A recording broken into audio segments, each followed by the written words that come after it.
ನಿಮ್ಮ ಹತ್ರ ಕಾರ್ ಇದೆಯಾ? ಅದಕ್ಕೆ ಸನ್ ಫಿಲಮ್ ಅಥವಾ ಕೂಲಿಂಗ್ ಪೇಪರ್ ಇದೆಯಾ?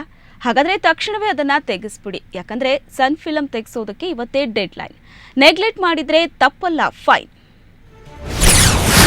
ಮುಗಿತಾ ಇದೆ ಸನ್ ಫಿಲಮ್ ತೆಗೆಯಲು ಡೆಡ್ಲೈನ್. ತಪ್ಪಿದ್ರೆ ಪ್ರತಿ ಸಿಗ್ನಲ್ಗೆ 100 ರೂಪಾಯಿ ಫೈನ್. ಹೌದು, ಇನ್ನೇನು ಡೆಡ್ಲೈನ್ ಹತ್ತಿರ ಬಂದಿದೆ. ಬೆಂಗಳೂರಿನಲ್ಲಿ ವಾಹನಗಳ ಸನ್ ಫಿಲ್ಮ್ ಅಥವಾ ಕೂಲಿಂಗ್ ಪೇಪರ್ ತೆಗೆಸಲು ಇನ್ನೊಂದೇ ದಿನ ಉಳಿದಿದೆ. ಪೊಲೀಸ್ ಇಲಾಖೆಯ ಗಡುವಿನ ಬಗ್ಗೆ ನೆಗ್ಲೆಕ್ಟ್ ಮಾಡಿದ್ರೆ ಜೂನ್ 6ರಿಂದ ಫೈನ್ ಗ್ಯಾರಂಟಿ. ಅದು ಪ್ರತಿ ಸಿಗ್ನಲ್ಗೂ 100 ರೂಪಾಯಿ ದಂಡ. ಅಷ್ಟೇ ಅಲ್ಲ, ಇದು ಸುಪ್ರೀಂ ಕೋರ್ಟ್ ಆದೇಶವಾಗಿರೋದ್ರಿಂದ ನ್ಯಾಯಾಂಗ ನಿಂದನೆಯ ಸುಳಿಗೂ ನೀವು ಸಿಲುಕಬಹುದು. ಹೀಗಾಗಿಯೇ ಈಗ ವಾಹನ ಚಾಲಕರು ಕೂಲಿಂಗ್ ಪೇಪರ್ ತೆಗೆಸೋದ್ರಲ್ಲಿ ಬ್ಯುಸಿಯಾಗಿದ್ದಾರೆ. ಈಗಾಗಲೇ ನಗರದ 60% ವಾಹನ ಮಾಲೀಕರು ಕೂಲಿಂಗ್ ಪೇಪರ್ ತೆಗೆಸಿದ್ದಾರೆ. ಬಹಳಷ್ಟು ಮಾಡ್ತಾ ಇದ್ದೀವಿ, ಜನಗಳು ಎಚ್ಚೆತ್ತುಕೊಳ್ಬೇಕು. ಯಾಕೆಂದರೆ ಬರೀ ಫೈನ್ ಕೊಡೋದು ಹೋಗೋದು ಅಲ್ಲ, ಈ ನಗರದಲ್ಲಿ ನಮ್ಮ ಬೇರೆಯವ್ರಿಗೂ ನಾವು ಅವಕಾಶ ಮಾಡಿಕೊಡ್ಬೇಕು ಅನ್ನೋ ಒಂದು ಪ್ರಜ್ಞೆ ಎಲ್ಲರಲ್ಲೂ ಬರಬೇಕು. ಬರೀ ನಾನೇ ಮುಂದೆ ಹೋಗಬೇಕು, ನಾನು ಹೆಂಗಾದ್ರೂ ಪರ ಎಲ್ಲ ಹೋಗೋದು ಅನ್ನೋದು ತಪ್ಪಿದೆ. They should see that others also should travel and they should give them. 100 ರೂಪಾಯಿ ಕೊಟ್ಟು ಒಂದು ದಿವಸಕ್ಕೆಲ್ಲ ಆಗುತ್ತೆ ಅಂತ ತಿಳ್ಕೊಬೇಡಿ. ಈಗ ಬಸ್ ಪಾಸ್ ಇದ್ದಂಗೆ 100 ರೂಪಾಯಿದು ಒಂದು ಫೈನ್ ಹಾಕ್ಬಿಟ್ರೆ ಇವತ್ತೆಲ್ಲ ಓಡಾಡ್ಬೋದು ಅಂತಿಲ್ಲ. ನೆಕ್ಸ್ಟ್ ಸ್ಟೇಜಲ್ಲಿ ಹಿಡಿದ್ರೆ ಅಲ್ಲಿ 100 ರೂಪಾಯಿ ಕೊಡಬೇಕು.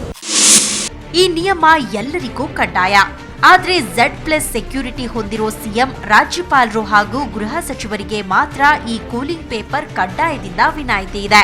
ಉಳಿದಂತೆ Z ಸೆಕ್ಯೂರಿಟಿ ಹೊಂದಿರೋ ನಗರದ ಇತರ 10 ಮಂದಿಗೂ ವಿನಾಯಿತಿ ಇದೆಯಂತೆ.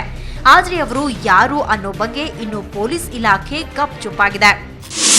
ಎಕ್ಸಂಪ್ಷನ್ Z ಕ್ಯಾಟಗರಿ ಮತ್ತು Z+ ಕ್ಯಾಟಗರಿ ಯಾರು ಪ್ರೊಟೆಕ್ಟಿಸ್ ಅಥವಾ ವ್ಯಕ್ತಿಗಳಿದ್ದಾರೆ ಅವರಿಗೆ ಮಾತ್ರ, ಅವರ ಅಫಿಷಿಯಲ್ ಕಾರ್ಗಳಿಗೆ ಮಾತ್ರ ಅದು ಅನ್ವಯಿಸುತ್ತೆ. ಗೌರವಾನ್ವಿತ ರಾಜ್ಯಪಾಲರು, ಮಾನ್ಯ ಮುಖ್ಯಮಂತ್ರಿಗಳು, ಮಾನ್ಯ ಗೃಹ ಸಚಿವರು ಮತ್ತು ಇನ್ನು ಕೆಲವು ಒಂದು Z+ ಕ್ಯಾಟಗರಿ ಪ್ರೊಟೆಕ್ಟಿಸ್ ನಮ್ಮ ರಾಜ್ಯದಲ್ಲಿದ್ದಾರೆ.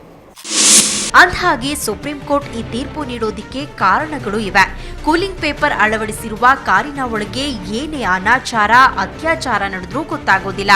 ಇದು ಉಗ್ರರಿಗೂ ವರದಾನವಾಗುತ್ತೆ ಎಂಬ ಕಾರಣಕ್ಕೆ ಈ ಕ್ರಮವನ್ನ ಕೈಗೊಳ್ಳಲಾಗ್ತಿದೆ.